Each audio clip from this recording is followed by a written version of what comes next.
cordial saludo para todos. Bienvenidos a este espacio que abrimos en esta Feria de Crédito Educativo, un espacio en el que queremos que ustedes aprendan a mejorar toda su planeación financiera y puedan así acceder a todos esos proyectos personales que tienen, que a veces por algunas barreras que nosotros mismos nos ponemos, pues no se pueden hacer realidad.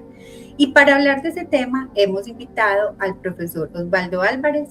Es una persona que tiene más de 20 años de experiencia como docente en todo el tema financiero, es especialista en finanzas, tiene una maestría con el TEC de Monterrey en administración y también a lo largo de toda su trayectoria pues ha sido un asesor y consultor de empresas para que se puedan asesorar en temas financieros, en valoración de proyectos y demás. Entonces, profe, le agradezco muchísimo haber aceptado esta invitación, le doy la bienvenida y como le digo, la idea es que acá todos nos concienticemos del manejo responsable de las finanzas para poder hacer realidad esos proyectos. Liliana, muchas gracias. Como dice ella, Osvaldo Álvarez. Entonces vamos a empezar a concientizarlo sobre el manejo de las finanzas personales para que usted no se aboque pues con esa parte de las deudas y los créditos. Listo, profe. Entonces vamos a dar inicio a la charla y pues a lo largo de esta estaré consultando y preguntando temas que de pronto como persona que tal vez necesita organizarse más financieramente, tiene algunas dudas al respecto. Entonces, arrancamos. Bueno, entonces, este es el contenido que vamos a tocar. Introducción a las finanzas personales, presupuesto y planificación financiera, ahorro e inversión, gestión de deudas y creación de créditos. Vamos a hacer una pequeña introducción. Concepto clave.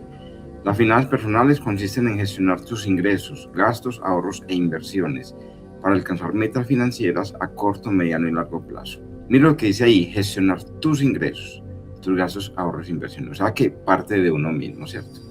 Objetivo principal, busca optimizar los recursos económicos disponibles garantizando estabilidad y seguridad financiera. Eso es muy importante. Yo debo optimizar en lo que yo tengo disponible, ¿cierto? Para volverme una persona económicamente estable y mantener cierto nivel de seguridad financiera y no haberme abocado a estar endeudándome siempre. Ahora, esa gestión financiera pues va a tener unos beneficios. Primero va a tener un control económico. Un plan financiero permite tomar decisiones informadas sobre gastos, ahorro e inversión, evitando deudas innecesarias. Decisión informada, o sea, debo ser consciente, debo tomar decisiones de manera racional, verificando los pros y los contras. Ahorro estratégico. Facilita la preparación para eventualidades y metas específicas como vacaciones, educación o compra de bienes. ¿Por qué hablamos de ahorrar estratégicamente? Si usted desea pasear y usted, por ejemplo, dice, me voy a ir en diciembre a pasear, entonces, ¿por qué no empieza desde enero a hacer una provisión, a hacer un ahorro? Para que cuando llegue diciembre no esté pensando en endeudarse de una manera, pues, que le genere mucho pago de intereses, ¿cierto? Entonces es importante tener en cuenta eso. Ahora, aquí hay un asunto muy delicado y es que hay unos desafíos financieros comunes, ¿cierto? O sea, que está relacionado para todo el mundo. Entonces uno, por ejemplo, dice criterios esenciales para comprar préstamos. Monto del préstamo. Define cuánto necesitas y evita pedir más de lo que puedes pagar. Eso es muy importante. O sea, haga un presupuesto inicial antes de hacer el préstamo. Debe tener una idea clara de cuánto necesita prestar. Porque si usted presta demasiado, te está pagando intereses por una plata que no está usando adecuadamente. El plazo. Un plazo más corto disminuye el costo total, pero eleva las cuotas mensuales. Uno largo reduce la cuota, pero aumenta el costo final. Aquí es donde usted tiene que tomar decisiones. Si yo hago un préstamo a un año, te voy a pagar una cuota mensual durante un año y eso requiere un pago de intereses y una amortización al capital. Pero si ese préstamo lo hago después de un año, a futuro termino pagando una menor cuota, pero más intereses. Ahí está el criterio que usted tiene que tener muy claro. Si tengo mejor flujo de caja, pues obviamente hagamos el préstamo a corto plazo. Si no tengo buen flujo de caja, hagámoslo a mediano y largo plazo para que pague una cuota menor, así pague intereses. Profe, ahí tiene que primar también, creería, y no sé si así sería una forma correcta de hacerla, pero también tener en cuenta que no se afecte esa liquidez mensual, porque puede que uno quiera poner el crédito a menos tiempo, pero si eso le va a afectar otros pagos, claro, o lo va a ahorcar, como dice uno coloquialmente, pues es por eso, tener eso en cuenta. Mira lo que dice ahí, uno a largo reduce la cuota, entonces ahí estoy reduciendo el impacto sobre el flujo de caja, ¿cierto? Hay que tener mucho cuidado con eso. Ahora, la tasa de interés puede ser fija o variable. ¿Qué es la recomendación? Pues que sea fija, listo. ¿Por qué? Porque si usted sabe que él fija la tasa de interés, usted ya va a saber cuánto va a pagar de cuota y por cuánto tiempo la va a pagar, y va a poder calcular y estimar los intereses a futuro. Profe, en esa parte también tengo una consulta. Por ejemplo, cuando uno hace un crédito y en alguna parte yo leía que le fuera abonando así fuera un poquito al capital si le quedaba algún excedente. Entonces, supongamos, yo tengo un crédito de 8 millones de pesos y la cuota son 300.000 pesos mensuales. Si yo pago los 300 y un mes digo, ve, me sobran 50.000, lo voy a abonar a capital, ¿eso así sea poquito es significativo o no vale la pena? ¿O cómo hace unos abonos a capital para ir reduciendo como intereses? El abono a capital lo que hace es que incide sobre el valor del saldo. Entonces, si usted no cambia el valor, o sea, si usted no cambia la tasa y hace abono al capital, baja el saldo. Eso implica que va a pagar en menor tiempo. Puede mantener la cosa. Así sea poquito, por decir algo, me sobraron 50, lo voy a meter. El otro mes me sobraron 100, lo voy a meter. ¿Eso sirve? Esos poquitos sirven. ¿Por qué? Porque estás bajando el saldo, pero mantiene la cuota y hace que el plazo disminuya. Obviamente, la recomendación ¿cuál es? No abones poquito, más bien trata, por ejemplo, usted tiene un crédito a un año, ¿cierto? Tú pagas una cuota de 300.000 pesos a un año. Entonces, cuando vas para el mes 3, entonces desde el primer mes empieza a ahorrar un recurso. Y por ejemplo, usted dice, listo, el crédito es de 8 millones y en 3 meses me ahorré 1 millón. Impacta más 1 millón que 50.000, ¿cierto? Ese es el objetivo. ¿Por qué? Es que baje el saldo, mantener la cuota, pero bajas el plazo de pago. Y a futuro terminas pagando menos interés. Menos interés, listo. Y otra pregunta, bueno, no, porque esto es, bueno, también, si uno paga, yo he escuchado que si uno no paga como en los primeros meses, como que ya al final uno pagó todos los intereses y que como que no es ya tan significativo. ¿Eso es cierto? Lo que pasa es que cuando hay un crédito a cuota fija, en el modelo de amortización los intereses son altos y van disminuyendo. Entonces, ¿qué es el conveniente? Que usted pague antes del 30% del periodo de tiempo. ¿Cómo así? Si el periodo, por ejemplo, de pago es de un año, entonces pague antes de los 3 meses. Vaya haciendo abono antes de los 3 meses. ¿Por qué? Para que se cargue realmente el capital y disminuya sus intereses. Porque al final los intereses van cayendo y si usted hace abono ya terminando de hacer la deuda, pues la plática se le va a perder. Ok, listo. Muy bien. Ahora un tema importante acá. La gente se le olvida de esto. La gente va a un banco a hacer un préstamo, entonces pregunta el plazo, pregunta el monto y pregunta la tasa de interés. Pero se le olvida que hay unas comisiones, ¿cierto? Entonces, revise gastos por apertura, comisión por pago anticipado, seguro obligatorios y otros cargos ocultos que pueden aumentar el costo real. Entonces, la gente es muy dada a decir cuánto va a pagar cada mes, cuál es la tasa de interés, pero tiene que mirar, por favor, esas comisiones bancarias, por ejemplo. Ahí tengo otra pregunta. A uno, por lo general, cuando hace un crédito le ofrecen aparte un seguro que cubre X cosas. ¿Es conveniente tomar ese seguro? ¿El crédito per se no tiene seguros? ¿O eso cómo funciona? Porque por lo general siempre le ofrecen a unos seguros adicionales que si uno hace cuentas dice, bueno, son 20.000 pesos. Pero si el crédito es a mucho tiempo, pues también ahí hay un recurso importante que se invierte claro que sí. En ese seguro adicional. ¿Eso conviene? A ver, los seguros, depende del seguro que usted le ofrezca. Generalmente el seguro lo que hace es como hacer una cobertura hacia el fondo de garantías. O sea, el fondo de garantías es como una entidad que protege los recursos de los bancos, ¿cierto? Entonces, ante una deuda que es incobrable, el seguro va a permitir pagar esa deuda. Es más que todo financiero. Para el cliente, el seguro le da como la tranquilidad de que en alguna situación, por ejemplo, de desempleo, él puede acudir al seguro para que le cubra 1, 2, 3 cuotas. Pero eso depende del tipo de seguro que usted haya comprado. Eso depende de la negociación con el banco. Pero el seguro tiende como a mejorar como esa liquidez y tiende a generar cierto nivel de seguridad, tanto para el cliente como para el banco. Ok, o sea que aparte del seguro, o sea, de por sí los créditos ya tienen como un seguro implícito. Sí, claro que sí. Dentro de la cuota ya está incluido el seguro. Porque recuerde que es como una garantía hacia el fondo de garantías. Exacto, pero entonces ese seguro adicional es más para la tranquilidad de uno. Sí, es más para la tranquilidad del cliente realmente. Ok, listo, perfecto. Ahora, mire aquí un asunto importante que a veces la gente se olvida. Dentro de los factores que yo debo tener a nivel personal para un crédito es la capacidad de pago. Se asegura de que la cuota mensual no supere el 30-40%. Lo que tú decías, Liliana, es si yo tengo un crédito a muy corto plazo y supera la cuota del 30-40%, me voy a ahorcar. Entonces, pues dice aquí, asegura de que la cuota mensual no supera el 30-40% de tus ingresos, considerando gastos fijos y un margen para imprevistos. Por eso es que es tan importante. A veces la gente actúa por emoción. Ve, yo creo que el otro mes me va a aumentar el salario. Entonces me va a meter un crédito y pensaba pagarlo en un año, lo va a pagar en 6 meses. Tenga cuidado con eso, porque recuerde que no debe superar la cuota del 30% de sus ingresos. Recuerde que lo que usted tiene fijo son unos ingresos, pero obviamente, como dice acá, hay unos imprevistos, entonces debe tener en cuenta eso. Historial crediticio. Un buen puntaje te dará acceso a mejores tasas y condiciones. ¿Qué significa eso? Si usted paga cumplidamente y respeta los acuerdos, obviamente eso le da un mejor puntaje y eso va a mejorar a futuro que bajen las tasas de interés y que amplíe el plazo del crédito y el monto del crédito. Costo anual total, refleja todos los costos asociados al crédito, permitiendo comparación objetiva entre entidades. Aquí es lo que yo hablaba ahorita. No solo tú vas a comparar la tasa de interés, el monto y el plazo, comparar todos los demás costos asociados a un crédito, ¿cierto? Y obviamente lo puedes hacer. Claro que yo no voy a negar que a veces las personas se acostumbran a tener como negocios con un solo banco o 2 o 3 bancos no más porque se han sentido bien, porque hay un buen servicio al cliente. Eso es innegable, o sea, no se puede negar eso.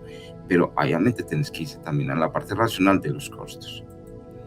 Ahora, tema importante, debo planificar mi situación financiera.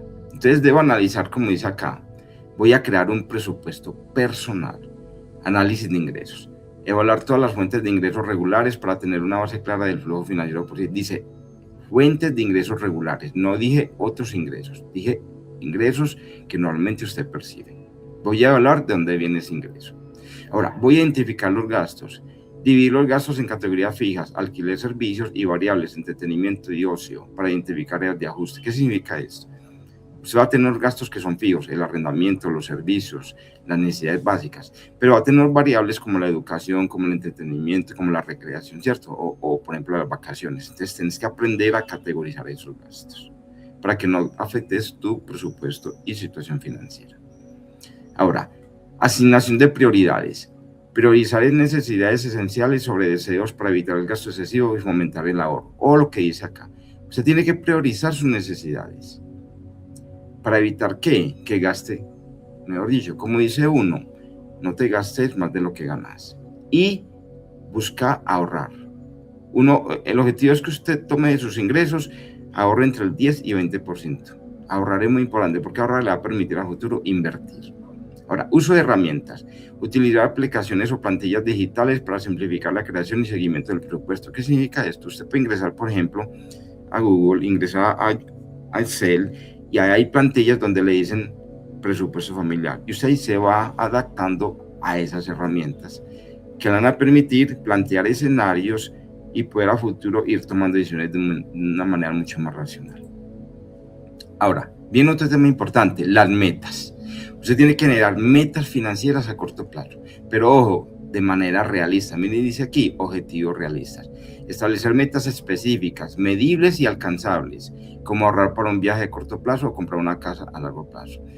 ¿Por qué hablamos de que sea realista? Porque es que la meta tiene que ser que responda a un objetivo, que la puedas medir y que la puedas alcanzar.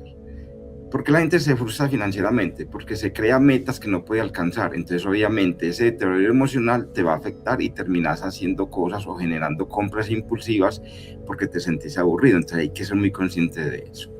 Ahora, los plazos tienen que ser claros. Dividir objetivos en horizontes temporales definidos para mantener un enfoque estructurado. ¿Qué significa esto? Pues si mi objetivo es hacer un viaje, pues eso es de corto plazo. Entonces, ese plazo lo tengo que tener muy bien definido. ¿A qué quiero hacer un viaje en diciembre? Pues desde enero empecé a planear ese presupuesto. Que voy a comprar una vivienda, ya sé que la vivienda es de largo plazo, entonces de 15 a 20 años. Entonces también es que tienes que estimar esos flujos de cada futuro, ¿cierto? Para que haya como una concatenación o haya una unión entre el plazo y el objetivo. Dice, fondo de emergencias. Importante y la gente se le olvida esto. Crear ahorros destinados a imprevistos, enfocados en mitigar riesgos financieros. Por ejemplo, una persona no está, no está pagando funeraria y eso es una emergencia. Entonces, si usted no paga funeraria y se muere usted o se muere un familiar, la gente ahí mismo tiene que recurrir a recursos de manera imprevista porque no tiene un fondo de emergencia. Eso implica que le toque prestar a una mayor tasa de interés y termine pagando más intereses, termine pagando una cuota más alta. ¿Por qué? Porque es algo imprevisto. que usted no puede dejar de pasar. Por eso es importante tener ahorros para emergencias. Ajustes periódicos. Revisar y ajustar objetivos según los cambios en las circunstancias económicas y personales. Ojo, nada en la vida perdura. Entonces usted tiene que ser muy consciente. Si yo tengo una meta financiera a corto plazo, debo ser consciente de que se puede ajustar. ¿Por qué? Por las circunstancias. Cada mes me gano X plata. O sea que estoy hablando de mis ingresos regulares. Pero si, por ejemplo, sus ingresos bajan porque cambió de empleo, entonces tiene que ajustar esa meta financiera para que no se ahorque financieramente. Seguimiento de gastos, importante. Ojalá pudiéramos hacer esto, mire, no sé si todo el mundo lo haga. Dice, registro detallado, anotar diariamente todos los gastos para entender los patrones de consumo y las oportunidades de ahorro, o lo que dice acá. Cuando yo anoto, no tiene que ser diariamente, puede ser semanalmente, pero cuando yo anoto mis gastos, empiezo a manejar un patrón de consumo y que pueda descubrir que tengo gastos de necesidades básicas, pero que no tengo gastos excesivos que no tengo por qué tener.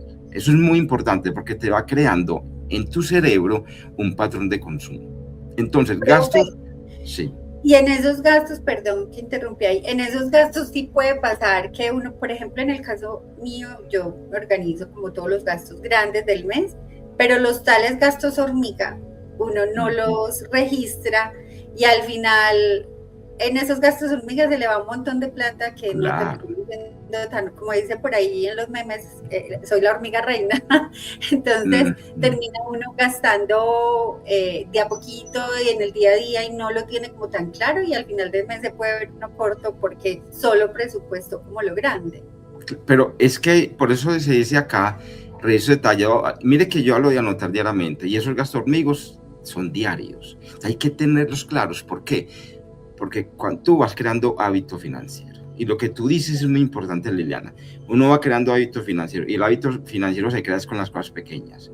Hay una frase que dicen las personas, tenga cuidado con los detalles pequeños. Aquí es lo mismo, los gastos pequeños son los que generan un hábito, bueno o malo financieramente. Entonces, cuando tú esos gastos pequeños te enseñas a registrarlos, por ejemplo, una hoja de Excel, entonces cuando lo leas dice, empieza a concientizarte, pero yo ¿por qué sigo gastando en esto?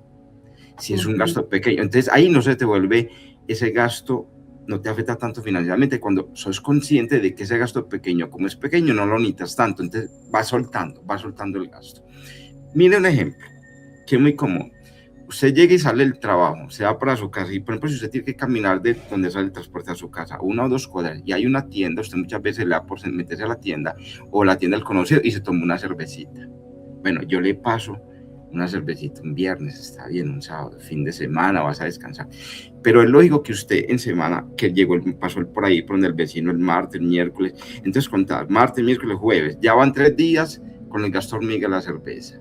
Y el viernes lo haces porque socialmente estamos acostumbrados a eso, ¿cierto? Entre comillas. Entonces, ¿qué pasa? Ese gasto hormiga, que era sencillo del viernes, ya se volvió, porque te acostumbras y lo volves un hábito, ya te hace falta.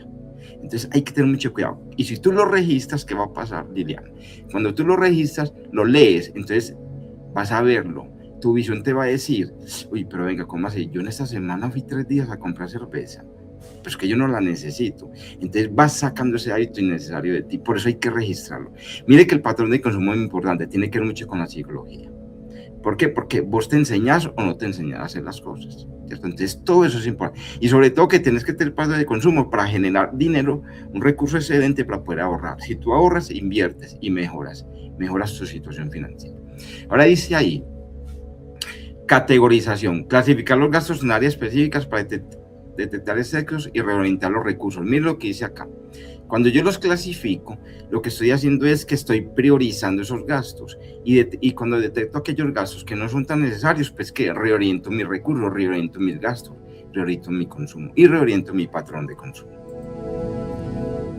Evaluación mensual. Revisar los gastos al final de cada mes para medir el cumplimiento del presupuesto y realizar ajustes necesarios. Cuando uno habla de evaluación mensual, es como hacer un balance. ¿Qué me he ganado? De lo que me gano, que me gasto y cuál es el objetivo. Tú haces la evaluación mensual es para que tú verifiques que si en este periodo me gasté más de lo que gané, en el otro no vaya a ser lo mismo, para que su situación financiera no se vaya a afectar a futuro. Herramientas digitales, lo hablamos ahora, emplear aplicaciones financieras para automatizar el seguimiento y recibir alertas de desequilibrio. Usted, por ejemplo, usted puede ingresar a un banco y recuerda, los bancos o cualquier entidad tiene simuladores financieros y esa herramienta digital, cuando tú simulas, te da a entender más o menos y te plantea escenarios que te permite tomar decisiones de manera mucho más racional. Por eso es importante que cuando vayas a un crédito, antes de ir al banco a hacer el crédito, ¿qué debe hacer? Debería de entrar al simulador del banco desde su casa, desde su computador, y hacer una pequeña simulación para que usted emocionalmente, mire cómo lo digo, emocionalmente usted sienta cuál puede ser el impacto de hacer ese préstamo. ¿Por qué? Porque es que usted, lo voy a decir por experiencia propia, uno va al banco con una idea, voy a prestar 5 millones, y usted ya hizo, entre comillas, un presupuesto mental de los 5 millones, entonces va al banco y lo necesita. Y usted ya hizo el presupuesto y ya hizo el registro, ¿cierto? Y ya calculó esos gastos. Pero cuando usted llega al banco, emocionalmente no sé qué pasa en el ser humano, que eso no lo explica la economía ni las finanzas. Usted dice, pero yo puedo prestar 7, no 5, y ahora que voy a prestar 2 más. Y usted el banco, profe, le dice a uno, pero venga, usted por sus ingresos puede prestar 7. Claro que sí. Te tumban ese presupuesto mental. Entonces, mira lo que yo dije. Sí. Tú hiciste un presupuesto y decís, yo necesito 5 millones. Voy a hacer una reforma en la casa, ¿cierto? Voy a cambiar de piso. Voy a pintar la casa. Voy a comprar una lavadora, una nevera, algo que necesites, ¿cierto? Que no es un gasto hormiga, queda claro. Es algo que te sirve. Y vos decís, bueno, yo calculé más o menos que son 5 millones para comprar mi lavadora. Yo voy a dotar mi casa con el otro mes, por decir algo. Entonces resulta que usted va al banco y lo que tú dices es verdad. Entonces llega el funcionario y te dice a ti, no, pero mire, de acuerdo a sus ingresos y su capacidad de pago y su historial crediticio, lo puede aumentar a 7. Automáticamente, desde el cerebro, ya le creamos una necesidad, esos 2 millones de más. Un error, porque no está dentro de quién, de su presupuesto. Entonces, ahí donde aparece todo ese desfalco económico, porque dice, pero yo ¿en qué me gasté 7 sí. si yo necesitaba era 5? Y el asesor está para vender, a él claro, le claro, vender. Entonces él le pinta, uno puede de pagar tanto, solamente son 60 claro, más. Pero nadie te está obligando. ¿Y tú esto por qué aceptaste? Porque esos 2 millones, cuando te das cuenta, fue plata de bolsillo, no te dicen ¿en qué lo gastó? Pues en gastos innecesarios. Por eso es que es tan importante esa evaluación mensual. Ahora, entonces, siguiendo con el tema, aquí hay un tema importante. En ese tema de la evaluación mensual, y creo que lo voy a traer a otra charla para saber eso. Por ejemplo, si uno detecta que sus gastos hormigas son 200,000 pesos al mes, sí. Y uno dice, bueno, son 200,000. Como yo me los gasto y si los tengo, los voy a empezar a invertir. Eso es un tema para otra charla. Pero sí. Uno puede hacer inversiones desde 200,000 pesos mensuales.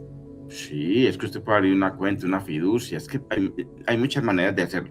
Es que no es tanto en monto en sí, Liliana, es ese excedente que tú tienes, que venía de un gasto hormiga, que dejó de ser gasto hormiga y lo traigo y lo llevo a ahorrar. Entonces, el objetivo es que tú cambies tu hábito. Hombre, para que tú me entiendas, de un 100% tengo 30% de gasto hormiga, pues bájase 30-20 y ese 10 llévalo a ahorrar.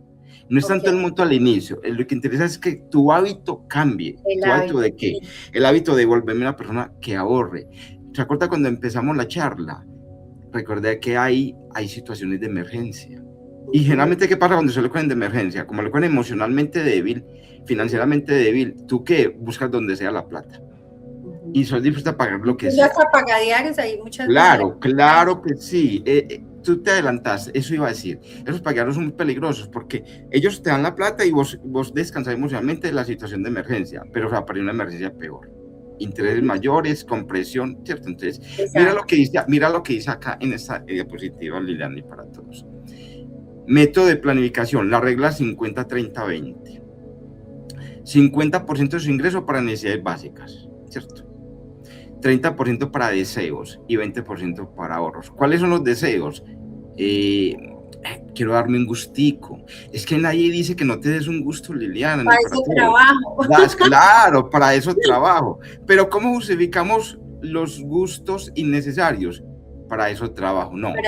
Para eso hago un presupuesto, ¿cierto?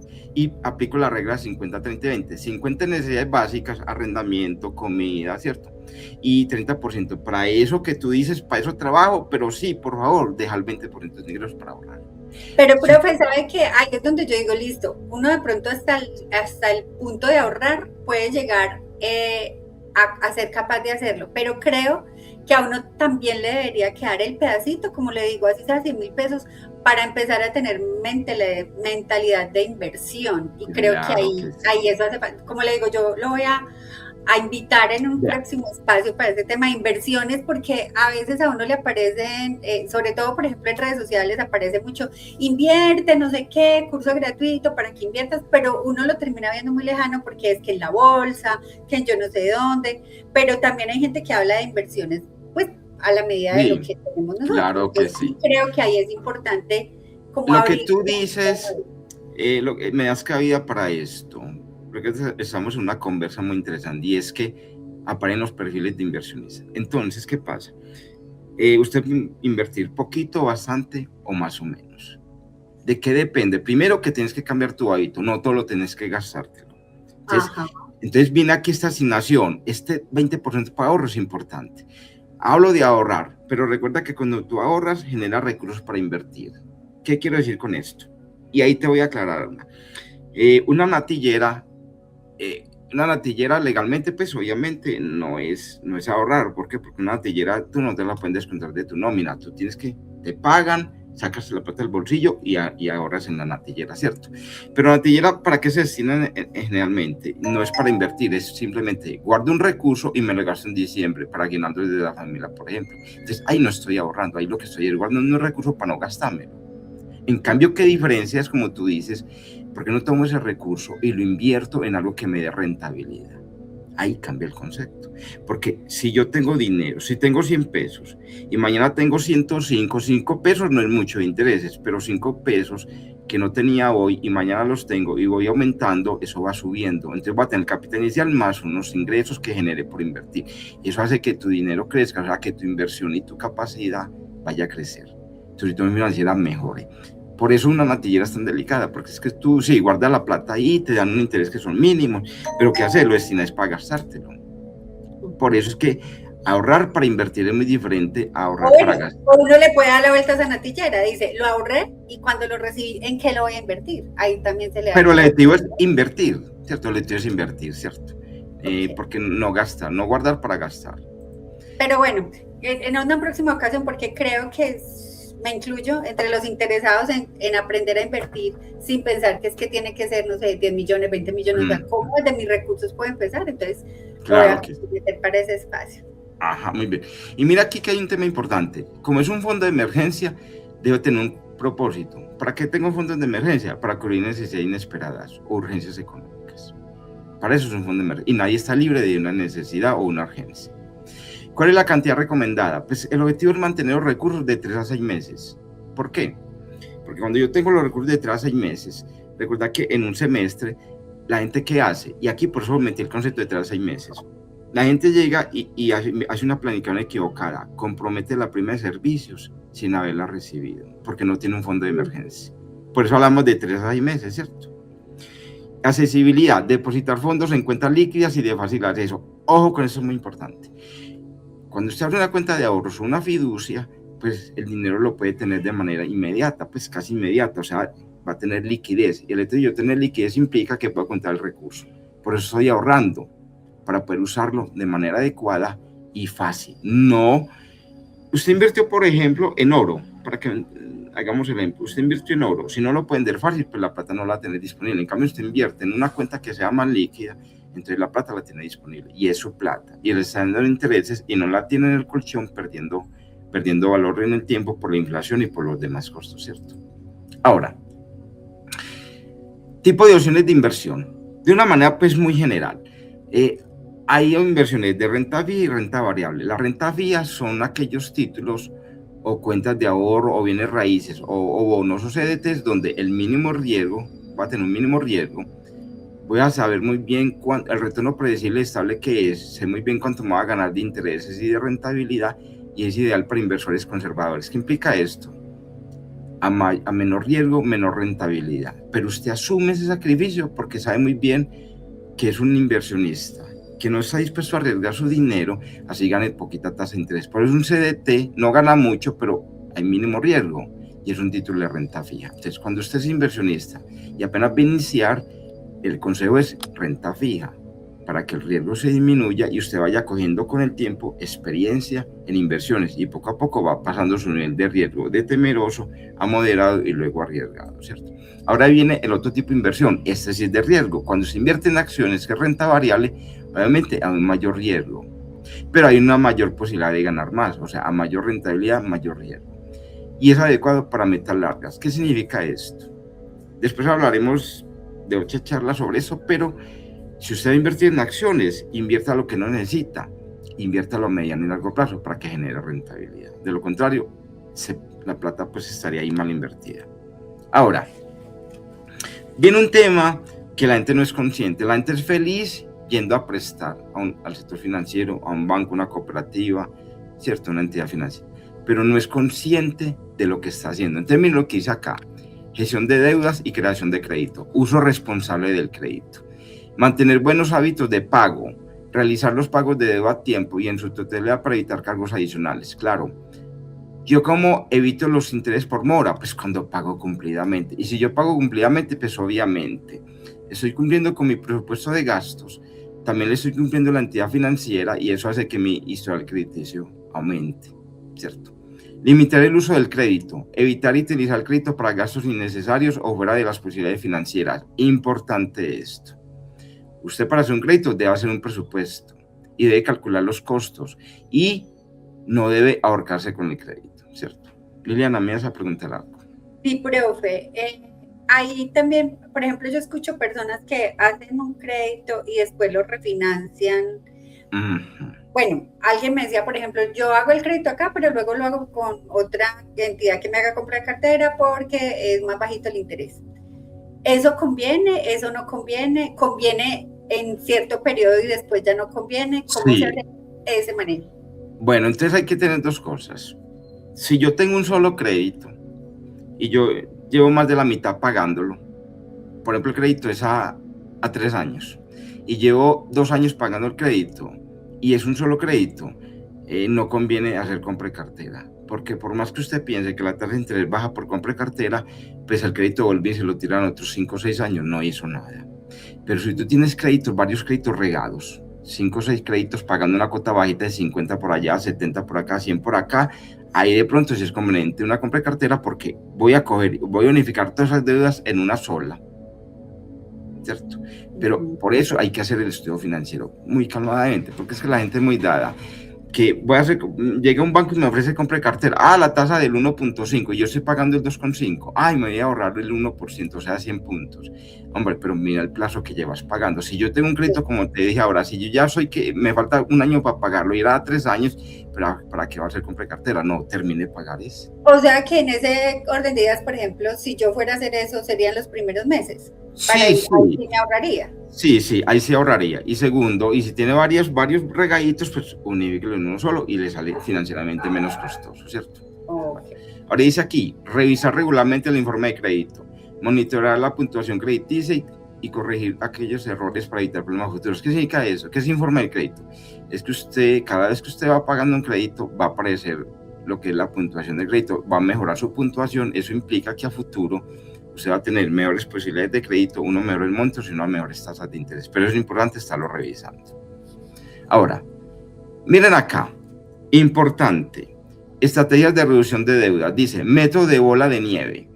Priorizar las deudas más pequeñas para pagarlas rápidamente, lo que genera motivación y una sensación de progreso. Ojo, yo tengo 3 deudas, tengo 4 deudas mejor, 3 pequeñas y una grande.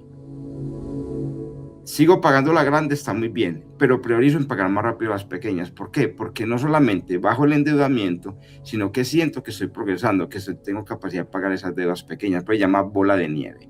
Las deudas pequeñas son muy delicadas, porque si tú no las pagas a tiempo, eso se te vuelve, un endeudamiento altísimo. Entonces, si yo pago una cuota de 50,000 por acá, una de 70, una de 90 y una de 120, parece que cada una no fuera mucho, pero júntelas todas, ¿cuánto me va a sumar al mes? Mucha plata. Entonces hay que buscar pagar más rápido las deudas pequeñas. La grande la sigo pagando de acuerdo al contrato que hice con el banco o la entidad financiera, pero las pequeñas páguenlas más rápidas. ¿Por qué? Porque un recurso pequeño más fácil se paga si soy consciente y responsable. Ahora, lo contrario también es cierto. Método de la ¿qué? Avalancha. Focalizar el pago de las deudas con tasas de interés más elevadas permite minimizar el costo total a largo plazo. ¿Aquí qué significa? Yo aplico un método avalancha, cuando yo tengo capacidad de generar buen flujo de caja. Entonces soy capaz de pagar una cuota más alta y pago la deuda en menor tiempo, pero con la condición de que tengo la capacidad de generar flujo de caja que me soporte esa situación. De lo contrario, me ahorco económicamente y financieramente. Profe, por ejemplo, ahí ese método de avalancha sería usar la prima para eso, para disminuirlo. Si uno de pronto no la necesita o algo, sería... Claro, claro. Por ejemplo, como yo tengo una deuda que estoy pagando un mayor interés y esa me está financieramente afectando y llegó la prima y yo ya hice todo el cálculo con la prima y dice la prima, puedo pagar esto, entonces de una que conviene mismo abonar el capital para que el saldo de la deuda disminuya. La tasa de interés no va a caer, pero va a caer el saldo de deuda, por lo tanto va a pagar en menor tiempo. Y también va a pagar menos interés. Menos intereses a futuro, exactamente, muy claro. Ahora, negociación. Importante esto. Establecer acuerdos con acreedores para reducir tasas de interés o ajustar el plazo de pago ayuda a facilitar el cumplimiento. ¿Qué significa esto? Hombre, si yo tengo un acreedor y con él llevo buen tiempo, pues acérquese a negociar con él. Pero ¿cómo tiene capacidad de negociación usted? Cuando usted paga cumplidamente. Porque si usted no paga cumplidamente, pues nadie va a negociar con usted, ¿cierto? Entonces sea cumplido, pague a tiempo y después ya va a tener las herramientas, el criterio para decirle, venga, negociemos, mira que podemos bajar un poquito de interés, he sido buen cliente con usted, mejoremos el plazo, ¿cierto? Y eso significa que usted está posibilitando un mejor cumplimiento y una mejor posición financiera. Consistencia. Asumir una rutina de pagos constantes acelera el proceso de liquidación y evita atrasos acumulativos. Ojo, aquí tiene que ver, la rutina de pagos tiene que ver con el hábito. Si tú sabes que estás pagando una deuda cada mes, pues seguirla pagando cada mes. Que yo pago entre el 1 y el 5. Entonces paga entre el 1 y el 5, no que sea el 6, porque la gente tiene este vicio. El banco me cobra entre el 1 y el 5, y llega el día 6 y es un día de interés, y usted hace la cuenta, un día son 1.000 pesos, 2.000 pesos, sí, eso parece que fuera nada, pero los 2.000 pesos se va volviendo un hábito. Como yo ya sé que puedo pagar 2.000 pesos de intereses, ya dejo pasar una semana, ya son 10.000 pesos, no, 10.000 pesos me los consigo fácil. Entonces, ¿cómo justificamos ese mal hábito? En 10.000 pesitos, una cervecita, 10.000 pesos, una hamburguesita. Sí. Entonces, pero, vamos... otra cosa, que por ejemplo llegan los servicios públicos y dicen, no va a pagar este mes, pago el otro, y el otro se le presenta una emergencia que no tenga. Claro. Entonces, otra, lo que acabas de decir, llegan los servicios públicos, no quiero que tenga cuenta vencida, entonces ahí mismo voy a una empresa, no voy a decir el nombre, y hago un abono a la factura. Entonces, la factura de servicios me llegó por 200, abono 100.000 pesos para que no me llegue una cuenta vencida. Pero pagué 100.000 pesos hoy y tengo 5 días o 6 días para pagar los otros 100. Y viene lo que tú dices, una situación anómala que no me permite pagar los otros 100. Ya estoy debiendo 100 de la cuenta anterior. Entonces, ¿por qué no asumo esos servicios como un arrendamiento? O sea, es un pago fijo. Hombre, destine su salario y dice, saco esto para los servicios, esto para la comida, esto para pagar el internet, ¿cierto? Para pagar el operador. Y como se vuelve una rutina de pagos, usted ya sabe emocionalmente que de su salario va a sacar X cantidad. Recordemos la regla 50-30-20, ¿te acuerdas? De 50 para gasto, para lo ocasional, lo que usted siempre va a tener ahí consistente, servicios públicos, arrendamiento y comida, ¿cierto? Entonces, eso sea constante. Cuando usted se vuelve un pagador de manera constante, va a pagar mucho más rápido las deudas, por ejemplo. O en el caso de los servicios públicos, va a pagar cumplidamente y no va a estar usando un modelo que obviamente EPM le permite a usted usar, y es abona su factura, o financiar su factura, pero eso va a generar intereses sin necesidad, sabiendo que puede haber pagado. O sea, no acostumbramos a pagar mal, no por falta de plata, sino porque nos volvemos, ¿cierto?, a ser malos pagadores. Ahora mira acá, un tema importante que la gente, y lo he visto mucho, Liliana, y para todos, la gente no es consciente de que está sobreendeudada. La gente dice, yo soy capaz de pagar eso. Y mire lo que dice acá. Destinar más del 30% de los ingresos mensuales al pago de las deudas, eso es sobreendeudamiento. Entonces, recordemos lo que le decía ahora del 50-30 y 20. 50 para gastos, 30%, ¿cierto? 30% para los deseos y 20% para ahorrar. Pero puede ser que esos 50 para gastos normales, de ahí destine para pagar endeudamiento. ¿Por qué? Porque la gente nunca es consciente cuando está sobreendeudada. Ejemplo patético de eso. Usted tiene 2 tarjetas de crédito. Con una paga la otra.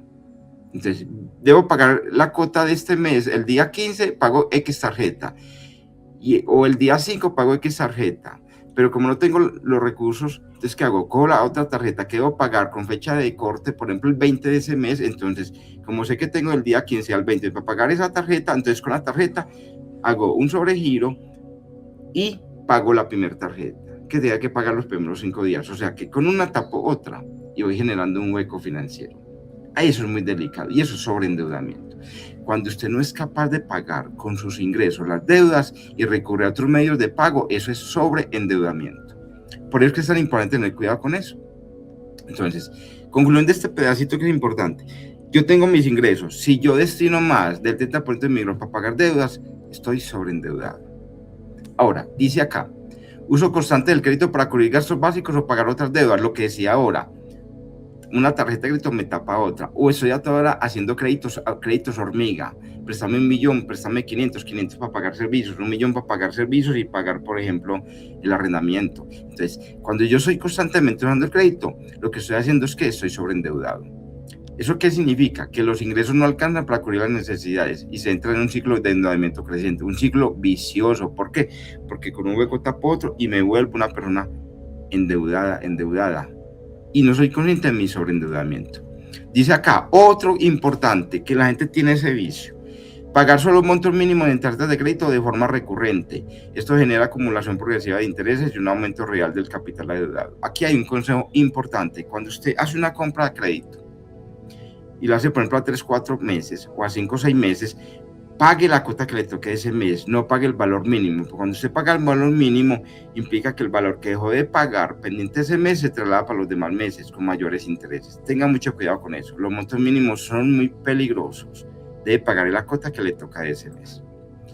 Otra señal de endeudamiento importante: retrasos frecuentes en pagos, acumulando intereses y moras. Cuando yo me atraso en los pagos, pues voy generando más intereses y voy generando intereses por mora también.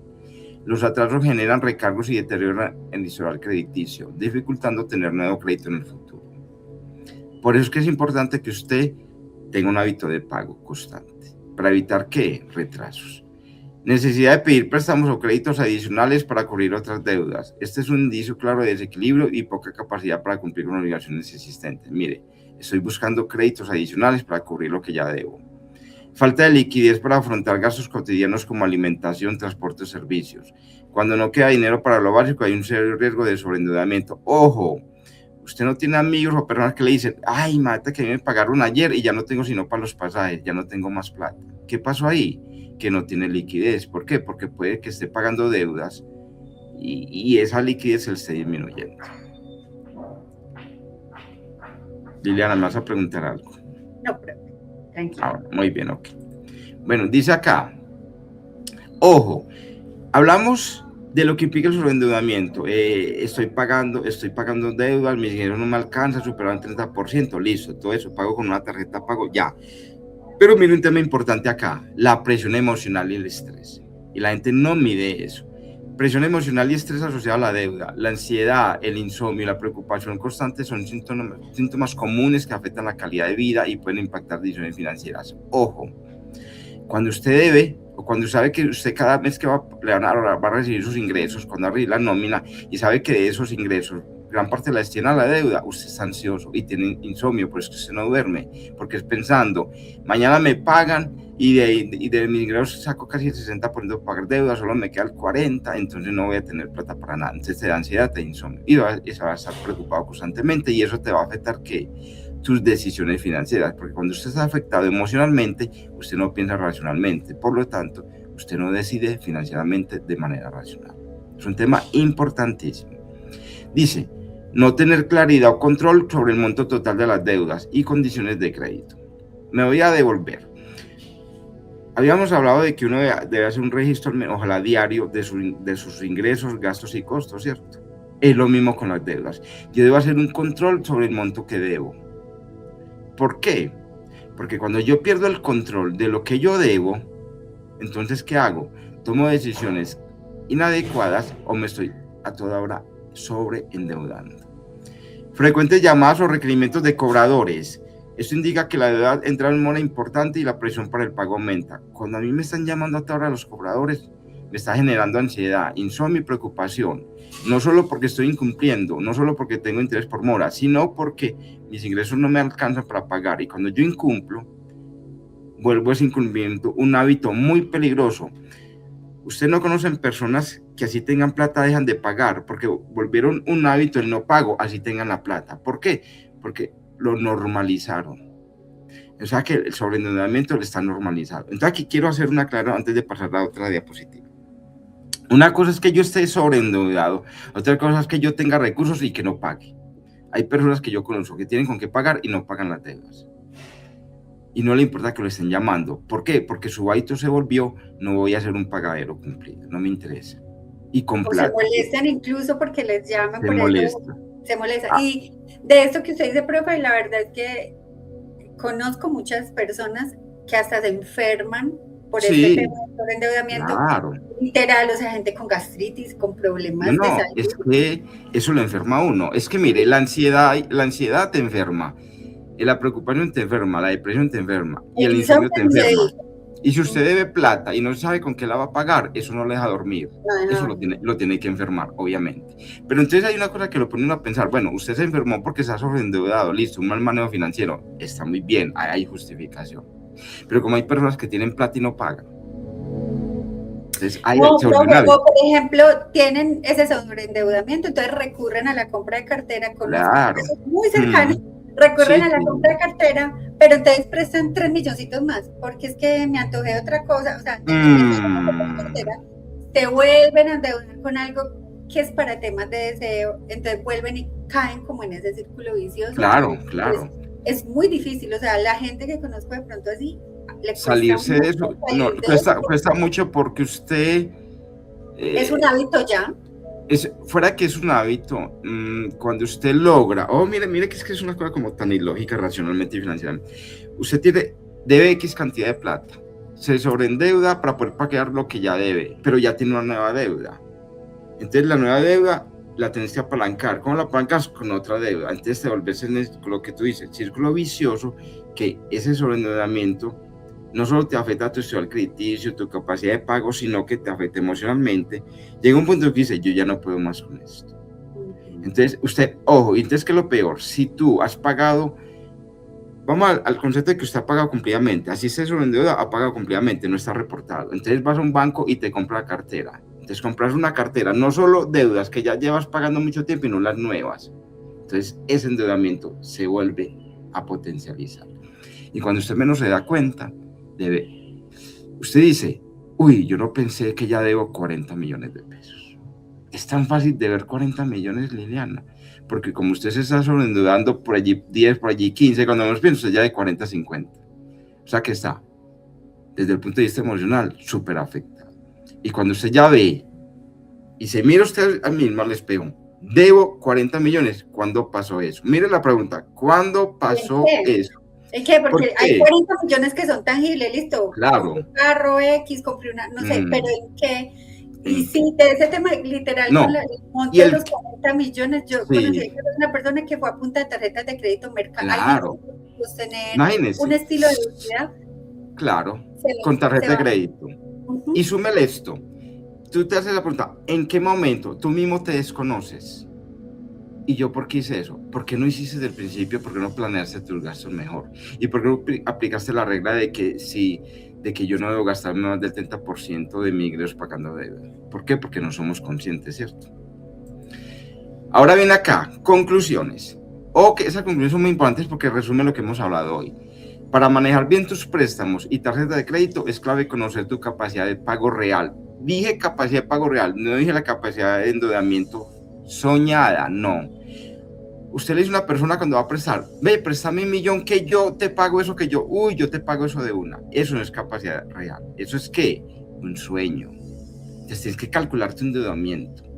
Y como lo dijimos, parte inicial, que tus deudas no superen el 30% de tus ingresos. Entonces, capacidad real. Y dice, ser responsable con los pagos. El hábito de pago responsable implica que tú pagues mucho más rápido y no ingreses a intereses por mora y no generes esos acuerdos con los bancos o esa refinanciación. Tú me hablaste de refinanciación y voy a aclarar algo acá. Cuando usted tiene un crédito a 12 meses y va a pagar una cuota de 300.000 pesos, listo. Si refinancias, te lo tiran, por ejemplo, a 18, 24 meses, un año más o 2 años más. La tasa de interés se mantiene, baja la cuota, pero a futuro terminas pagando más interés. Pero refinanciar es tan peligroso. Entonces dice acá, responsabilidad con los pagos, importante. Lo que beneficia a tu salud financiera y acceso al crédito y demás servicios financieros. Ojo, importante esto. Es que a ti no te prestan solamente porque seas buen pagador, no solamente porque tengas un buen endeudamiento, sino porque le muestras a la sociedad de que sos capaz de pagar las deudas en el tipo que es. Y si es un contrato para pagar un año, pagarla en un año. Segundo, te va a aumentar el cupo del préstamo, pero tú no tienes por qué aumentar el cupo. Si yo presté 1.000.000 y pagué ese 1.000.000 y necesito volver a endeudarme, pues que no sean 5 o 6 millones, no, tratar de un presupuesto para que no te sobreendeudes, porque el banco, ¿qué va a decir? La entidad financiera, su cupo se la voy a aumentar. Es muy común que usted, por ejemplo, tenga una tarjeta de crédito, saca una tarjeta de crédito y al año la llaman, su cupo pasó de 1.000.000 a 2.000.000. Y la gente, ahí mismo, mentalmente crea una necesidad. Y ahí mismo, ay, voy a autorizar, hasta por teléfono se autoriza el aumento del cupo. Usted lo llama y dice, ¿quiere este cupo? Se lo aumente. Y la gente sin pensar de una vez dice que sí, porque emocionalmente ya creó una necesidad ahí.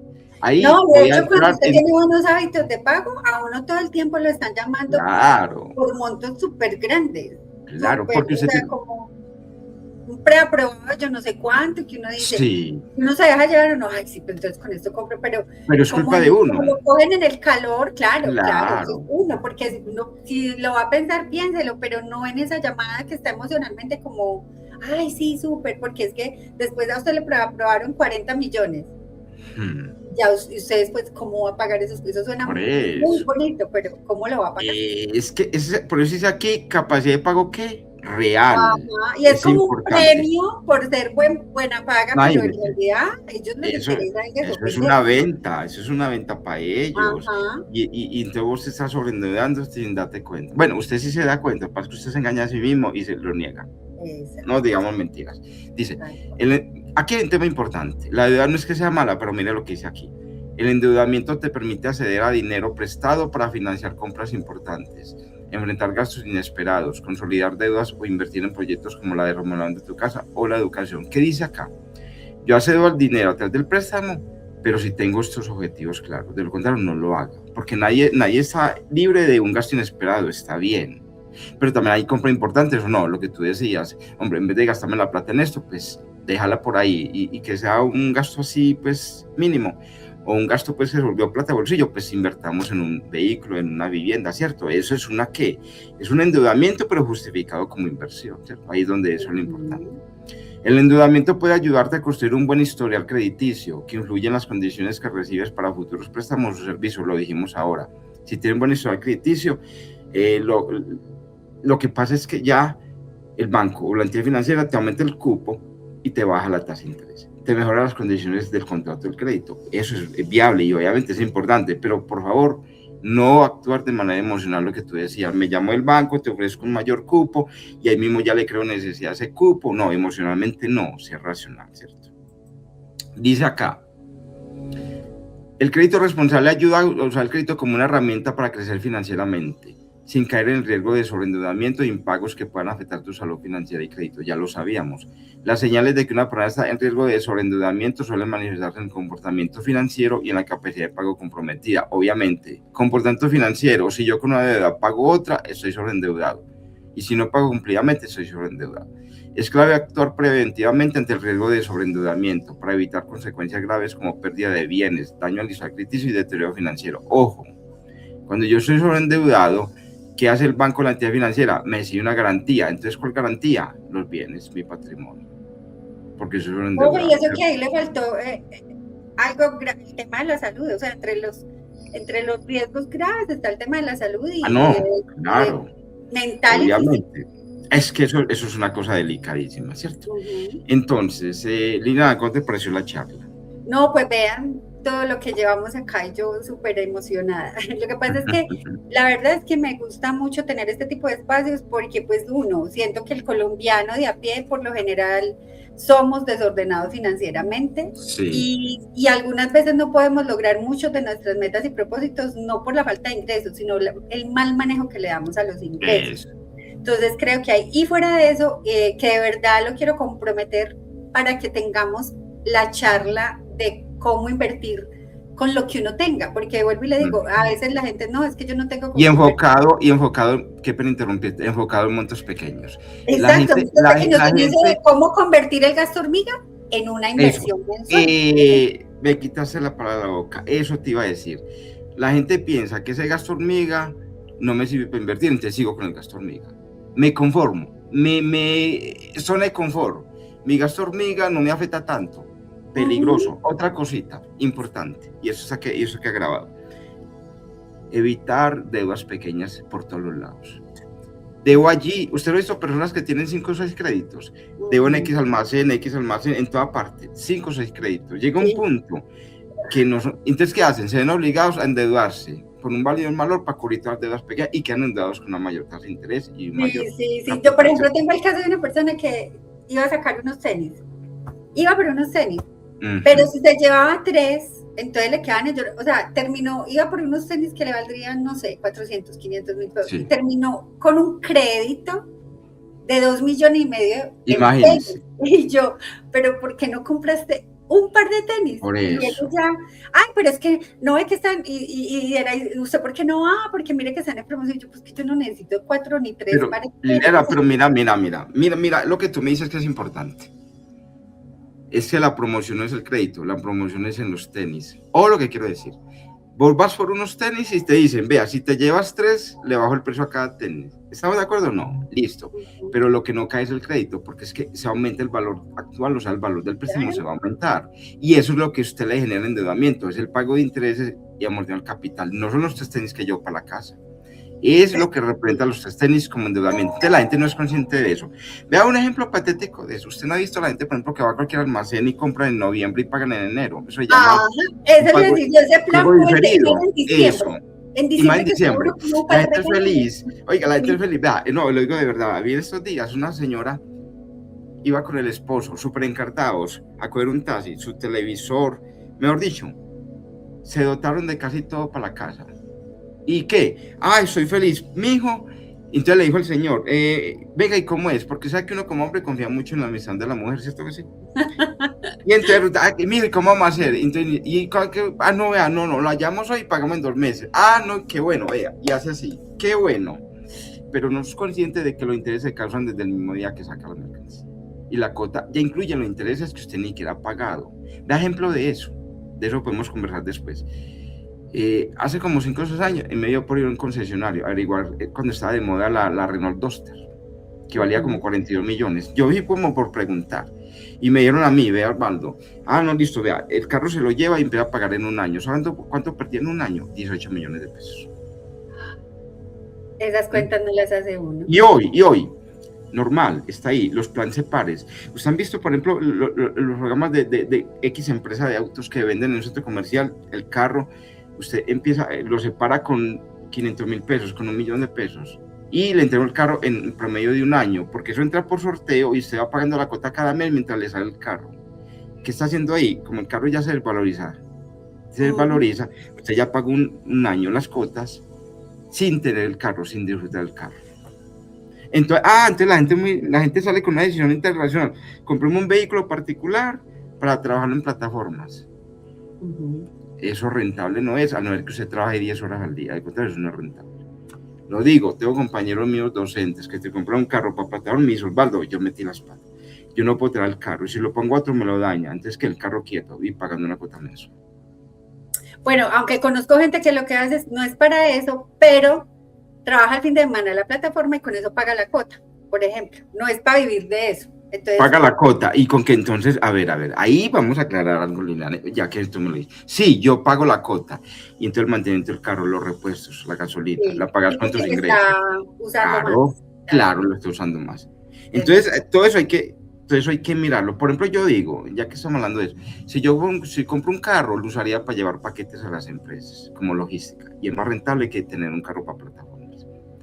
Ahí le dejo la inquietud, Liliana, para que verifique. No, profe, de ese tema hay mucho que hablar. Le agradezco mucho, mucho, mucho por No, este es con mucho espacio. Me gusto. pareció muy, muy enriquecedor y muy claro.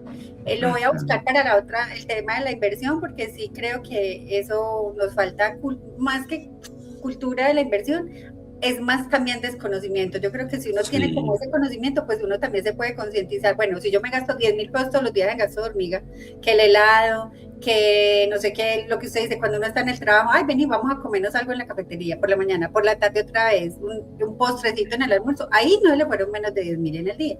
Eso. ¿Cómo hacer que eso trabaje para usted? Entonces, claro. Muchas gracias, Osvaldo. Nos vemos con mucho gusto. en el próximo espacio. Espero que a la gente le guste tanto como a mí este espacio, porque de verdad que me parece demasiado valioso y muy claro y fácil de entender. Entonces, y mira que muchas gracias, Liliana, por tu invitación, y mira que lo trabajamos tranquilamente, no pensamos ni en el tiempo.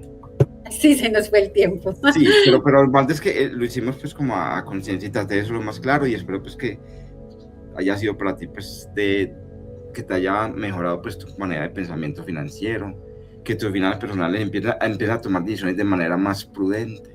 Y a todos nuestros aspirantes, eso es como lo más importante, porque con lo que le digo, de pronto los gastos de hormigas también terminan pagando la matrícula, es que hay mucha cosa. Pero claro. Nos vamos a ver entonces. Que Dios me la bendiga. Hasta luego. Amén, lo mismo, que esté muy bien. Feliz día para todos. Gracias.